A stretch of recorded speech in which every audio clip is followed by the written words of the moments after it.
আরে আরে দাঁড়াও দাঁড়াও, সেই ভাইরাল দিদাকে দেখে যাবে না তো? যারা যারা বুঝতে পারছো না আমি কি বলছি, তারা তারা ভিডিওটা পুরোটা দেখে যাও। সেই ভাইরাল ফুচকার যে দিদাটা, 96 বছরের যে দিদা ফুচকা বানাচ্ছে, তো তার গল্প নিয়েই আজকে চলে এসেছি। তার কাছে গেছিলাম, সে ফুচকা কেমন বানায় না বানায় আজকের ভিডিওটাতে সব কিছু থাকবে। আর দেখতেই পাচ্ছ আমি ফুচকা খেতে শুরু করে দিয়েছি। এটা কিন্তু মধ্যমগ্রাম 1 নম্বর প্ল্যাটফর্মের টিকিট কাউন্টারের ঠিক উল্টো দিকে, যেখানটা রাসের মেলা হয় সেই মাঠের ওখানটায় বসে দিদা। তো যাক, দিদার ঠিকানা দিয়ে দিলাম আর আমি এখানে ফুচকা খেতে শুরু করে দিলাম। আর দিদা কি বলছে না বলছে, দিদা এখানে কতদিন ধরে বসে না বসে, সেটা তোমরা দিদার মুখ থেকেই শুনে নাও।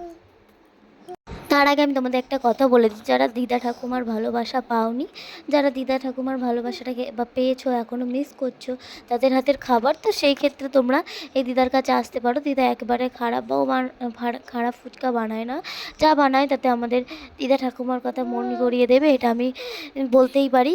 তো যাই হোক, আমার তো ভালোই লাগলো ওনার কাছে ফুচকা খেয়ে। তো তোমরা যারা যারা খেতে চাও তারা তারা চলে আসতে পারো, আমি ঠিকানা দিয়ে দিলাম। আর দিদা কি বলছে না বলছে সেটা দিদার মুখ থেকেই শুনে নাও।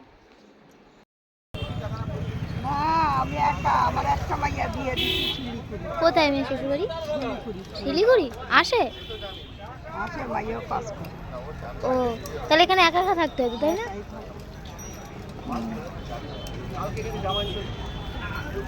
আরে এই করছো কতদিন ধরে? আমার দিদি তো তোমাকে অনেক দিন ধরে চেনে, বলছে ছোটবেলায় থেকে চিনি। 48 বছর? আর করবে কতদিন? যতদিন বাঁচবে নাকি? তা মেয়ে পাঠায় না পয়সা করে? ও, ঠিক আছে, ফুচকা খেয়ে ভালো লাগলো, আসি তাহলে আমরা। আর সবাইকে বলি তোমার কাছে আসবে ফুচকা খেতে। হ্যাঁ, আসলাম তাহলে। Thank you for watching this video. If you enjoyed it, please hit the